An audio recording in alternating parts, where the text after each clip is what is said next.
নমস্কার, আমি জয়স্মিতা। তো আজকে আমরা ডিসকাস করব স্পিরিচুয়ালিটি এবং সায়েন্স দুটো এক্সিস্টেন্স কিনা, বা দুটোর মধ্যে কি ডিফারেন্স, কতটা ডিফারেন্স, কি বিষয়, মানে কি বেসিক ডিফারেন্সটা রয়েছে দুটোর মধ্যে। তো এই নিয়ে আমরা আজকে ডিসকাস করব। আশা করি আজকের বিষয়টা আপনাদের ভালো লাগবে।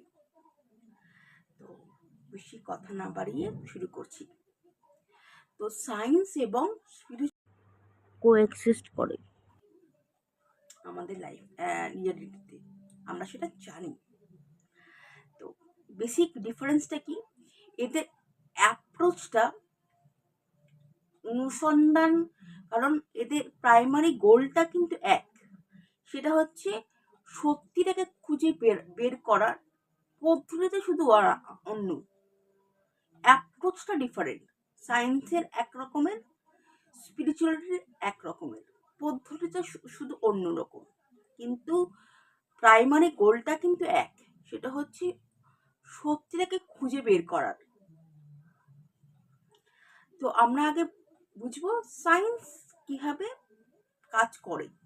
আমরা সকলেই জানি কিভাবে কাজ করে, সেটা নতুন করে বলার বিষয় নয়, বাট যেহেতু আজকে ডিসকাস করছি, সেখানে সহজ বিষয় আমরা বুঝে নেব। কারণ আমরা এআই এর যুগে বাস করি, সায়েন্স প্রত্যেক দিন উন্নত হচ্ছে। তো আজকে এভিডেন্স, এক্সপেরিমেন্ট, লজিটিং, রিজনিং এর উপরে বেস করে সায়েন্স কাজ করে, যেটাকে মেজার করা যাবে, টেস্ট করা যাবে, অবজার্ভ করা যাবে।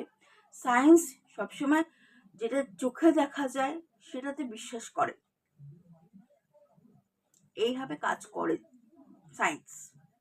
আর অন্যদিকে স্পিরিচুয়ালিটি একেবারেই ডিফারেন্ট সায়েন্সের থেকে। কি স্পিরিচুয়ালিটি, আমি দুটো ভিডিওতে অলরেডি স্পিরিচুয়ালিটি নিয়ে অনেক কথা বলেছি, আবারও আজকেও বলছি। স্পিরিচুয়ালিটি হচ্ছে, স্পিরিচুয়াল জার্নি যখন শুরু হয়, যখন একটা মানুষের স্পিরিচুয়াল উপরে ইন্টারেস্ট আসতে শুরু করে, স্পিরিচুয়াল ইন্টারেস্ট এসে যাওয়া মানেই যে সে স্পিরিচুয়াল হয়ে যাচ্ছে তা কিন্তু নয়। যখন একটা মানুষ স্পিরিচুয়াল হতে শুরু করে, অনেক স্টেজ আসে। তো কিছু প্রশ্ন, বেসিক কিছু প্রশ্ন অ্যারাইজ করে তার মনে, সেটা হচ্ছে নেচার অফ কনসাসনেস। কনসাসনেসটাকে বাংলায় কি বলে? চেতনা, কনসাসনেস। তারপর হচ্ছে পারপাস অফ লাইফ, আমাদের পারপাস কি লাইফের, এই প্রশ্নগুলো আসে। তারপর হচ্ছে ইন্টারলিঙ্ক অফ দি থিংস, যে কোনো বস্তুর সাথে লিঙ্কটা কি, ইন্টারলিঙ্কটা কি।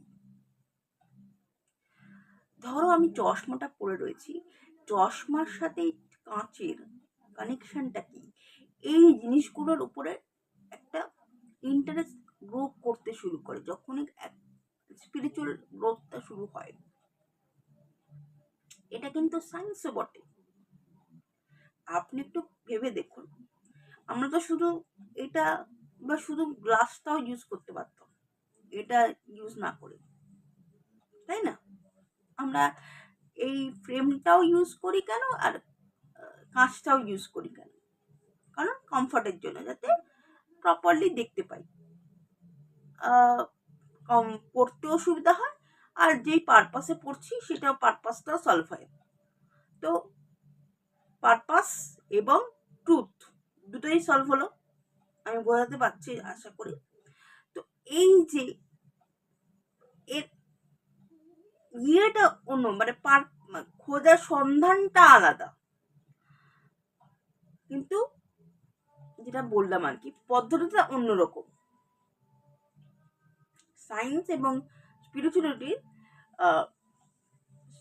ট্রুথটাকে বের করার পদ্ধতিটা শুধু অন্যরকম। তো যারা খুব বড় বড় সায়েন্টিস্টরা, যেরকম ধরুন আইনস্টাইন, টেসলা, এরা কিন্তু বুঝতে পেরেছিল অনেকদিন আগেই, যখন এরা বেঁচে ছিলেন তখনই বুঝেছিলেন যে স্পিরিচুয়ালেরও দরকার রয়েছে এবং সায়েন্সেরও দরকার রয়েছে। তো আমাদের মডার্ন রিসার্চ এই দুটোর গ্যাপটাকে পূরণ করার জন্য কিছু জিনিস রিসার্চ করছে। সেই জিনিসগুলো এখন আমি বলবো আপনাদের। জিনিসগুলোর টার্মগুলো হয়তো আপনারা সকলেই জানেন, কারণ আমরা ইন্টারনেটের দৌলতে সকলেই অল্প দুস্তর জানি। সেটা হচ্ছে quantum physics.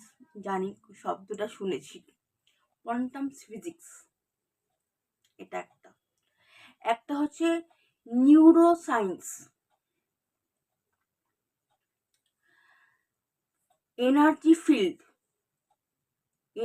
Field and vibration, এই একটা। এই টার্মগুলো আপনাদের আজকে বলে দিলাম। নেক্সট দিন আমি এই টার্মগুলোকে এক এক করে আমি ইলাবোরেট করার চেষ্টা করব, কারণ একদিনে এত বড় একটা লেকচার দেওয়ার মতো আমি ভিডিওটাকে বোরিং করতে চাই না। তো সে কারণে আজকের মতো আশা করছি আজকের ইনফরমেশন যেগুলো আপনাদের দিলাম আমি আশা করি আপনাদের ইউজফুল লেগেছে।